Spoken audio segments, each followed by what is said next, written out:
আকাশের এরকম অবস্থা দেখে ভেবেছিলাম বাইরে যেতেই পারবো না। হ্যালো সবাইকে, কেমন আছেন? আশা করি সবাই খুব ভালো আছেন।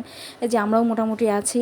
তো আজকে যেহেতু শুক্রবার, তো বাইরে যাওয়া একটা প্ল্যান থাকে আমাদের, একটু ঘুরতে যাই বিকালের দিকে। তো বাবুকে ভাত খেয়েছি, ও ঘুম থেকে উঠছে, ভাত খেয়েছি, হঠাৎ দেখি আকাশে একদম অন্ধকার মেঘ হয়ে ভরে গেছে। তো ভাবতেছি যে কী আর করা যাবে, এখন যদি বৃষ্টি হয় তাহলে তো আর যেতেও পারবো না। আর ভাবলাম যে সারা সপ্তাহ তো বেরোনো হয় না, শুক্রবারটাই একটু বেরোনো হয়। যাই হোক, হঠাৎ করে অন্ধকার হয়ে গেছে, মেঘ ডাকতেছিল, তাই ভাবলাম যে যাক, আজকে আর যাওয়া যাবে না, তো কী আর করা যাবে। তো একটু পরে দেখি যে মেঘ আর নাই, আবার বিদ্যুৎও চমকাচ্ছে না, মেঘ ডাকতেছে না। তো বাবুকে একটু রেডি করে দিলাম, ভাবলাম যে যাই ঘুরে আসি। তো বের হয়ে গেলাম আমরা সবাই রেডি হয়ে। বাবুকে জামা গিয়ে দিয়ে দিয়েছি, ও যে আমি বলছি একটু দাঁড়াও, ও পাউডার হাতে দাঁড়িয়ে আছে।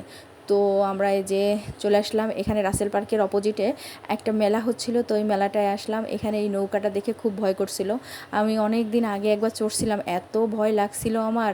যাই হোক, তারপর থেকে আর চড়ি না। এখানে বাচ্চাদের বেশ সুন্দর সুন্দর একটু রাইড আছে, ঘোড়া আছে, আর এই নৌকাটা আছে। বাবু তো দেখেই ভয় পাচ্ছিল। আর এটাকে কি বলবো, প্রজাপতি না ফড়িং, যাই হোক, এই একটা বাচ্চা কি সুন্দর একাই বসে আছে। বর্ণবাবু হলে কখনোই বসতো না, ওর বেশি ভয়। যাই হোক, ওখান থেকে ঘুরে তারপর আবার রাসেল পার্কের এই পাশে এসে এরকম আমি ফুচকাগুলো দেখি, তা ভাবি যে খাবো। তো এখানে জিরা পানি থাকে, মিষ্টি দই থাকে, তারপরে লেবু পানি থাকে, যাই হোক অনেক কিছু আইটেম থাকে। তা দেখে মনে হয় কি যে একদিন একটু খেয়ে দেখি কেমন। ছি ছি ছি, এতই বাজে, এতই বাজে ছিল যে ওটা খেয়ে আমার মুখটা নষ্ট হয়ে গেল, এমন খারাপ লাগছিল। যাই হোক, আর কখনোই খাবো না। মনে হচ্ছিল যে খুব ভালোই লাগবে, আসলে একটু ভালো লাগছিল না। যাই হোক, তারপরে কি করব, অনেকটা পরে একটু ঝালমুড়ি খেয়ে নিলাম, তা নাহলে খুবই খারাপ লাগতেছিল। দোকানে দাঁড়িয়ে একটু ঝালমুড়ি খেলাম, বাবাকে বললাম যে একটু ঝালমুড়ি কিনে দাও, তা না হলে আর বাসায় যেতে পারবো না, এমন অবস্থা, বমি চলে আসতেছিল। তো কী আর করবো, ওটা খেয়ে আবার বাসায় চলে আসলাম।